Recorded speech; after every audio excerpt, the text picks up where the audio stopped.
para así potenciar justamente la industria del hidrógeno y ir desarrollando las capacidades necesarias para poder tener una muy buena desarrollo profesional y que las industrias se vayan potenciando. Esa es nuestra gran misión. Sí. Fantástico, felicitaciones por ello. Muy bien, ya estamos entonces listos, dispuestos, cada uno en sus posiciones. Beatriz, por favor, la pantalla está adelante. Gracias. Con las preguntas. Bueno, la primera pregunta está dirigida a Sergio Huepe, la hace Cristian Alfaro, quien consulta qué tan factible es agregar hidrógeno a un generador que actualmente utiliza gas natural.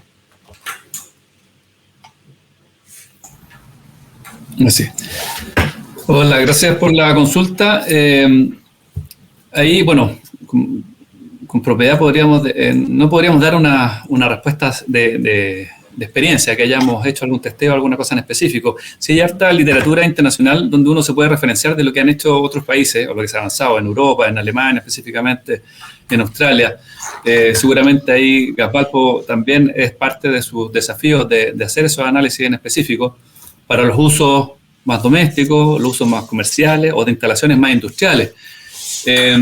Este porcentaje de mezcla que uno se puede referenciar para el caso de generadores, lo que se tiene, digamos, revisando esta literatura, es de un máximo de un 2% en los equipos que actualmente están en operación, es decir, sin ningún upgrade o ninguna modificación. Y también se indica que se podrían llegar hasta valores de un 10%, y con énfasis en tener que implementarle sistemas más sofisticados de control, porque como ahí se mencionaba también en otros panelistas, el hidrógeno tiene un comportamiento respecto a la combustión distinto, hay velocidades de llama distintos, hay puntos de detonación distintos. Entonces, estos sistemas de control que si bien tienen la generalidad de los equipos, la tienen para los combustibles actuales, diésel o gases conocidos hoy día, y esta mezcla de hidrógeno exigirían, digamos, complementarlos de esa manera. Esa es un poquito la respuesta que puedo dar. Y como empresa Gasco estábamos desarrollando, digamos, haciendo estudios con un partnership con Combustion Institute, que a la ley también de la Universidad de Santa María y otros, viendo justamente en las carreras más específicas de este ámbito más técnico, haciendo testeo y probando experiencias para ver qué nos está resultando y las posibilidades de estas mezclas. Perfecto. Muchas gracias, Sergio. Bueno, la siguiente pregunta está dirigida a Jorge Matamala. La planteó Roberto González, quien, en el transcurso de su charla nos presentó 3 preguntas. La primera de ellas es, ¿en qué relación se mezcla el hidrógeno y el gas al sistema? Sí, ningún problema. Un poco lo mencioné en la presentación. La mezcla en volumen que pensamos realizar inicialmente es de un 5% y posteriormente probablemente cada 6 meses o el periodo que vayamos considerando apropiado, vamos a ir aumentando hasta llegar a un 20%. Ese es el máximo al que pensamos llegar si es que todo resulta como esperamos que sea. Si no, nos quedaremos en el porcentaje al cual nos parezca razonable quedarnos. Puede ser el mismo 5, un 10, un 15. Lo iremos viendo en el desarrollo del proyecto. Perfecto. Roberto también preguntaba si se puede realizar lo mismo con motores a combustión. Mire, lo que yo sé es que sí es posible mezclar hidrógeno en el caso de los motores que operan con diésel. Por ejemplo, en las plantas de respaldo que hay de generación eléctrica de respaldo que son a diésel, sí es factible ciertas mezclas bajas en porcentaje. Y lo mismo ocurriría con los motores que están instalados en los camiones mineros, que son bastante parecidos. Hay ya iniciativas que están haciendo pruebas en ese sentido. Okay. Y la tercera pregunta que plantea Roberto es, ¿cuál es la temperatura de combustión que tendría esa mezcla para motores? Sí, no, eso lo desconozco. Eso tengo que ser honesto, no lo sé. Bueno, ok. Muchas gracias, Jorge. Sin problema. Bueno, para Rebeca hay una consulta de parte de Aldo Martínez, quien pregunta, ¿a futuro se tiene pensado distribuir el hidrógeno como producto granel? ¿Existe la factibilidad técnica? De ser así, ¿se ha evaluado el tipo de material de fabricación de los recipientes?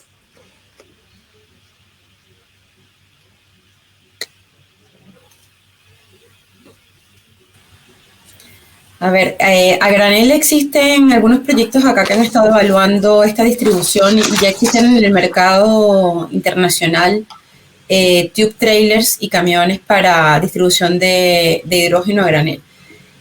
Con respecto a materiales, la mayoría son materiales compuestos. Hay una ISO que habla sobre los tipos de material recomendados para contenedores de hidrógeno a presión, 1, 2, 3, 4, y cada uno describe un material en particular. Los más resistentes para mayor presión son materiales compuestos, fibra, mezclas de polímeros con fibra.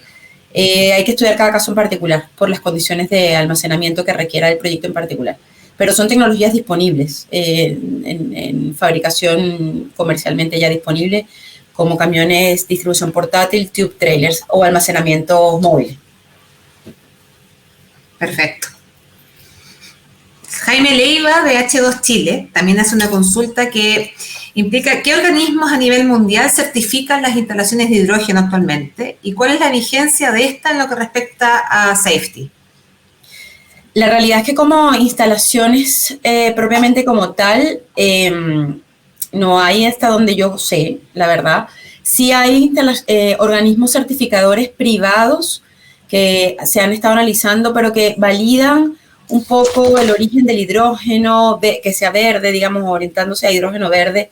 Eso sí que existen algunos organismos privados en Estados Unidos, en Australia y en Alemania, si mal no recuerdo, pero como te digo, validan que la producción sea realmente verde, que cumpla con requisitos legales de cada país. Desde el punto de vista de diseño, fabricación mecánico, la NFPA no contempla ninguna certificación, lo que sí es la ASME, en el caso de las tuberías o el caso también para equipos. Cada uno de estos institutos certifican profesionales a nivel internacional para inspeccionar y certificar bajo el estándar de ellos a los recipientes, equipos, tuberías, etc. Pero son cosas que normalmente se utilizan por los propios fabricantes y los dueños tienen que decir si son certificaciones opcionales, se pagan. Se puede fabricar bajo estándar y otra cosa es que sea certificado por el estándar. Entonces son cosas distintas y es lo único que hasta donde yo sé hay, como equipos, como tuberías, directamente a los talleres de fabricación, pero no como instalación completamente. Ok, muchas gracias, Rebeca. En el transcurso de estos comentarios han ido surgiendo nuevas preguntas de nuestros invitados, de la gente que nos está viendo, así es que seguimos invitando a todos a participar con sus consultas para poder irlas canalizando a cada uno de ustedes. Paula y Héctor, la siguiente consulta es a nivel también de nosotros de H2 Chile. Tenemos una consulta para ustedes. En función de su experiencia en Europa, ¿cuál es el tipo de proyectos que vislumbran que a corto plazo se puedan llevar a cabo acá en Chile? Mira, sin duda, Beatriz, yo creo que las implementaciones a escala menor van a ser las que son más inmediatas. Estamos hablando de quizás probar lo que está realizando Gasvalpo, redes domiciliarias, también movilidad. Nosotros tenemos acá una potente industria minera donde ocupamos camiones de alta capacidad. Quizás también pensar que ese serían como las más inmediatas.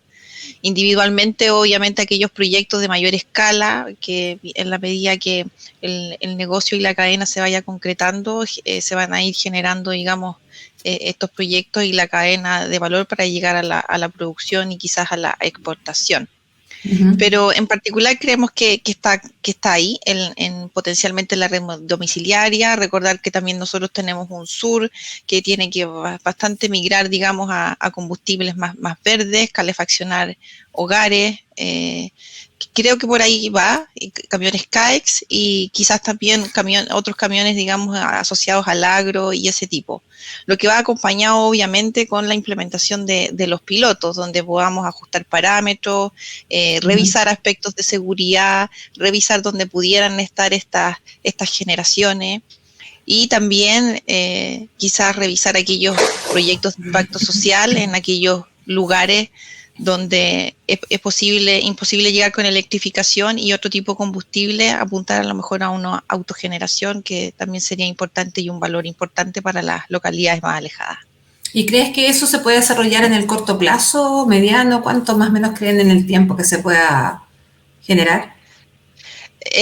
A nivel de piloto, yo creo que en el corto plazo, yo creo que las iniciativas están, los ánimos también están y los actores están súper motivados. Creo que falta quizás a lo mejor que empujemos todos en buscar los financiamientos que permitan concretar estos proyectos. Muy bien, perfecto. Muchas gracias.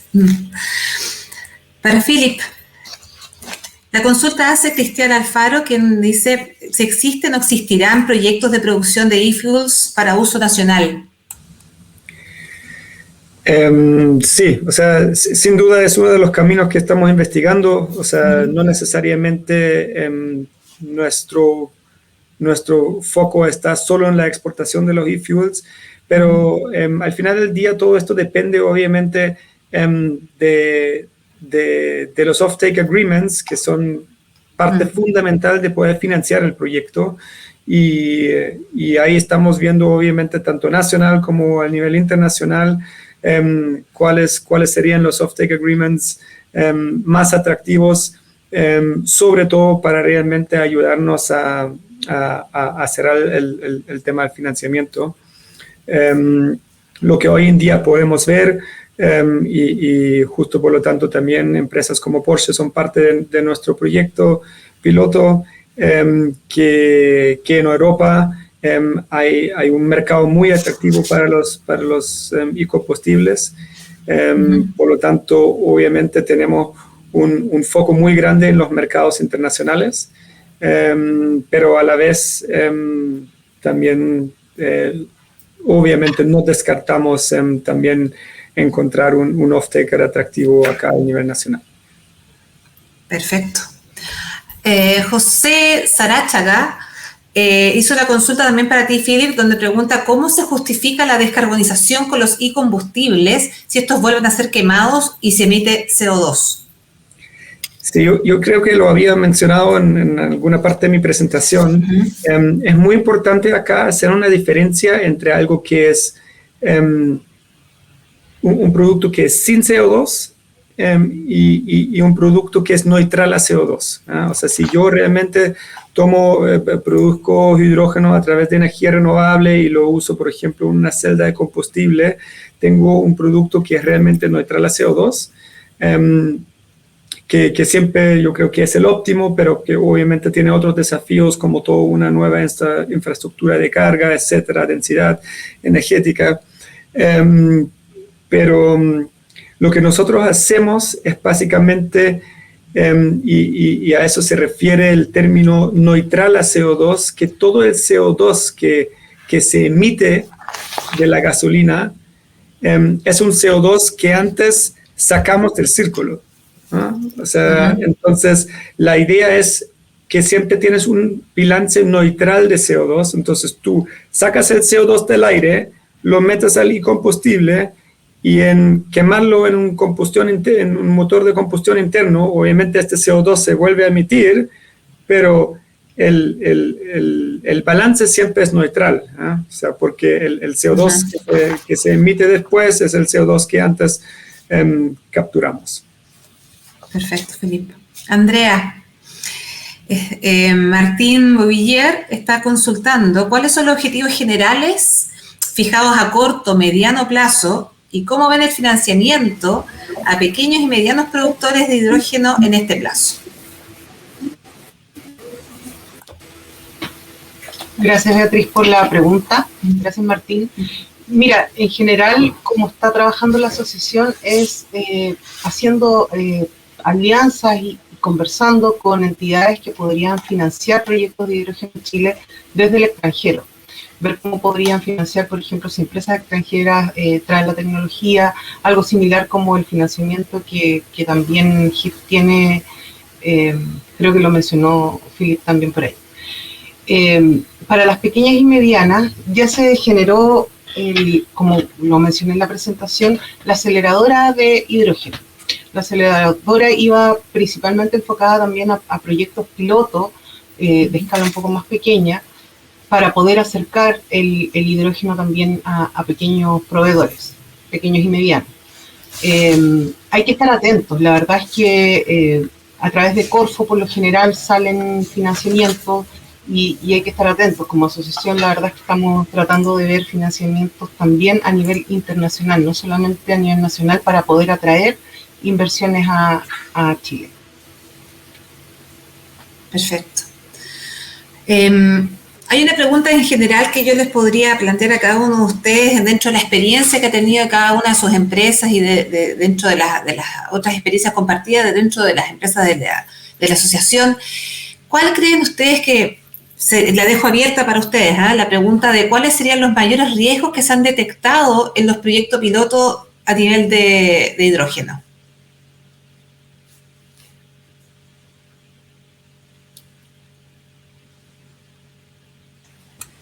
Sí, quizás. Sí, a ver si puedo partir yo con este tema a partir de las lecciones aprendidas que tuvimos con la implementación del proyecto con Anglo American. Riesgos varios, a ver, depende de diferentes puntos de vista. Riesgos de negocio, obviamente el segundo en Chile, el primero en electromovilidad, ya el riesgo del manejo de la tecnología, el conocimiento, el capital humano disponible, representaba un riesgo para el proyecto. Siendo el primero, obviamente también riesgos financieros. Obviamente sabemos que los pilotos no son el proyecto donde vamos a empezar a ganar dinero, solo era probar tecnología y ver cómo se podía adaptar esto y ahora cómo lo vamos a escalar de alguna forma, cómo queremos escalarlo para operaciones más grandes. Y por otro lado, justamente también el manejo de este nuevo combustible dentro de instalaciones que normalmente lo que manejan es diésel, otros manejos desde el punto de vista de seguridad. A ver, no voy a entrar en detalle, yo por lo menos de mi opinión, tal vez los otros participantes puedan desde el punto de vista financiero o comercial ver también otro tipo de riesgo. Hablo desde el punto de vista más del área técnica de safety, ¿no? Gracias, Rebeca. Sí, que quizás de nuestro punto de vista algo importante mencionar y mucho más enfocado a los riesgos técnicos es que en general en el piloto obviamente tratamos de usar tecnología bastante madura, tecnología estándar, donde quizás lo innovador es realmente la integración de estas distintas tecnologías, pero también y eso es justamente para la planta DAC, el Direct Air Capture que saca el CO2 del aire. Esto en general es una tecnología que es muchísimo menos probado que los otros, y por lo tanto también significa un riesgo técnico, digamos, más alto, aunque igual estamos convencidos que tanto con la empresa y con la que estamos trabajando que es algo que realmente va a funcionar, pero me acuerdo que al inicio del proyecto obviamente esto era uno de los riesgos que podíamos identificar, ¿no? Ajá. Muchas gracias, Felipe. Sergio. Sí, quería comentar también lo que vemos acá, al menos en la región, el desafío de la formación de capital humano para la industria que se prospecta del hidrógeno verde, ¿sí o no? Y ahí hay varios que están llamados privados, academia, digamos, las autoridades. Hay un tema de formación de capital humano, un tema también normativo, de desarrollo de las normativas que, si bien existen, normativas internacionales que muchas veces como país las hemos adoptado, pero en esto en específico, esta es una industria nueva, como decía Felipe, se han integrado tecnologías, pero esto de tenerlas integradas y producirlas, distribuirlas, comercializarlas, usarlas finalmente, van a requerir estas revisiones normativas y seguramente ahí hay un trabajo que también lo ha declarado el Ministerio, que están abogados a ese trabajo. Así que hay grandes desafíos también. Bastante, y mucho por hacer todavía. Jorge. Bien, por el lado nuestro, uno de los riesgos que hemos visto, obviamente muchos riesgos, pero uno de los que vimos en el inicio fue un eventual rechazo de la comunidad local por temor, por desconocimiento, por tratarse de algo novedoso. Y lo que estamos haciendo es integrarnos en el trabajo con la universidad local, con la Universidad de La Serena, la Universidad Estatal de la zona, en un trabajo entre dos entidades público-privadas que nos ayude a difundir el proyecto, a darle más independencia, que no sea la empresa la que opine, sino que sea una entidad independiente, validada en la zona, y que además va a hacer las pruebas. No las vamos a hacer nosotros, las van a hacer ellos. Ellos van a monitorear y van a certificar cómo se está comportando ese nuevo combustible en la red. Perfecto. Gracias, Jorge. Bueno, quiero invitar a Leonardo, nuestro anfitrión, a integrarse a este panel. Gracias, Beatriz. Sí, si me permiten, quisiera tocar un tema en particular con aquellos que están emplazados en la zona de Magallanes, porque, a ver, les anticipo, para mañana vamos a tener al Ceremi de Energía de Magallanes, que nos va a hablar un poco acerca de dónde estamos con el hidrógeno verde y hacia dónde vamos. Y también vamos a tener a importantes invitados relacionados con el tema que les quiero plantear.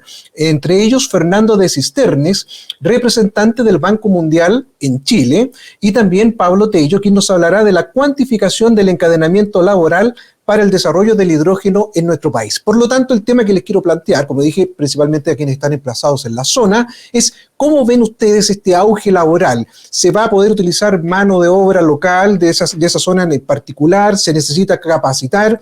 ¿Vamos a estar faltos de mano de obra? ¿Hay tiempo para capacitar? ¿Hay instituciones que puedan otorgar esa facilidad? ¿Cómo lo ven ustedes? Coméntenos, por favor.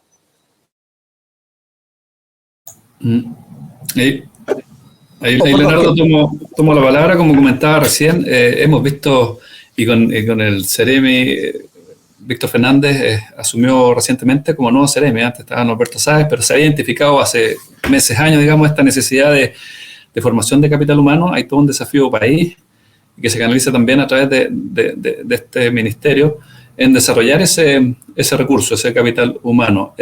También un desafío extra para la región, porque es bueno mencionar que digamos que afortunadamente tenemos en general bajos índices de desempleo, digamos aquí en tiempos normales, no hablemos de esta situación de pandemia en la que estamos, pero la desocupación es bajo el 4-3%. Entonces, efectivamente, atraer talento, recursos especializados, si bien hay que formar algunos acá, pero también hay que atraer a especialistas de otros lados, y ese va a ser un desafío importante para la región.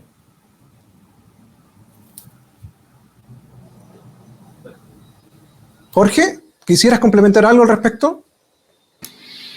Sí, bueno, de nuevo... En el caso de ustedes, por cierto, en el otro, ¿verdad? Sí, estamos lejos de Magallanes, pero bueno, la macrozona norte tiene la ventaja por el otro lado del sol, ¿no es cierto? No hay tanto viento a lo mejor, pero sí hay energía solar. Esa es otra razón que nos llevó a pensar en el piloto en La Serena y Coquimbo. Pero sí, el desarrollo del capital humano es fundamental. Por suerte, en el caso nuestro, la distribución de gas, ya tenemos expertise en distribuir hidrógeno, como les comentaba, hace muchos años atrás. Pero hay mucho que formar. De la misma universidad hemos notado mucho interés por los estudiantes de la universidad, por participar en el proyecto y por desarrollar sus tesis y estudiarlo y generar conocimiento. Así que yo creo que esa es la gracia de estos proyectos pilotos, que si bien no logran la escala que necesitas todavía, pero sí vas generando un momentum y sumando cada vez más conocimiento que finalmente van a llegar a darte la solución grande, que es el proyecto grande que permite exportar a Asia, que es el principal consumidor que se ve en el mundo de hidrógeno verde. Fantástico. Muy bien. No sé, ¿alguien más quiere opinar al respecto del tema de la empleabilidad? Ahí hay una mano. Andrea. Dos manos. Sí, la verdad es que yo quería sumarme en realidad a las palabras de las brechas que se están identificando, finalmente brechas respecto al capital humano, brechas respecto a regulación, brechas también en sensibilización con la comunidad, y en eso también quiero hacer extensiva y nuevamente reitero la invitación a que puedan contar también con H2 Chile, porque eso es parte de nuestra misión. Nuestra misión también es poder ir aportando a esta sensibilización, poder aportar, como comentaba Beatriz, desde el Comité de Capital Humano también, a hacer estos match en cuáles son las necesidades y cuáles son las capacidades y poder llegar a alinearlo. Y en cuanto al tema regulatorio, estamos trabajando ya actualmente con el Ministerio en el pipeline que ellos ya propusieron de regulación específica para el hidrógeno como combustible, porque como también se mencionó, existe regulación para el hidrógeno, pero no desde el punto de vista combustible. Entonces ahora se están sumando regulaciones específicas para este tema. Y como asociación estamos trabajando para ello. Muy bien, muy bien. Gracias. Héctor, ¿tú querías opinar también para ir cerrando este ciclo? A los proyectos de hidrógeno, yo quería highlightar un punto que más que un riesgo es una oportunidad que tenemos todos los participantes es con respecto de cómo podemos impactar de la menor manera posible los ecosistemas y el medio ambiente en la implementación de obtener esta nueva energía, o sea, de obtener la energía renovable en términos de aerogeneradores o de granjas solares, y que esto sea no se impacte mucho al medio ambiente o exista una relación amigable. Nosotros como Arcadi en Holanda se generaron aplicaciones que en este momento la gente puede tener en el teléfono y es que nos permite medir el ruido que generan los aerogeneradores y la sombra que también proyectan en donde se han construido.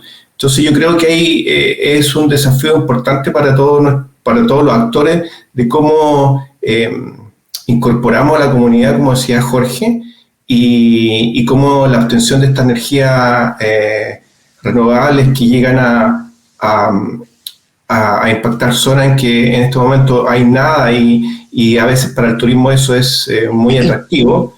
¿De qué manera logramos que se mantenga ese equilibrio? Fantástico. Muchas gracias. Leonardo, también un último comentario de mi lado, y en ese sentido también muy en línea con lo que Sergio ya mencionó, y como Gasco también forma parte importante de nuestra planta piloto y de nuestros desarrollos. El tema de las universidades es realmente fundamental. Involucrar las universidades locales, eso es, yo creo que uno de las mejores iniciativas que podemos hacer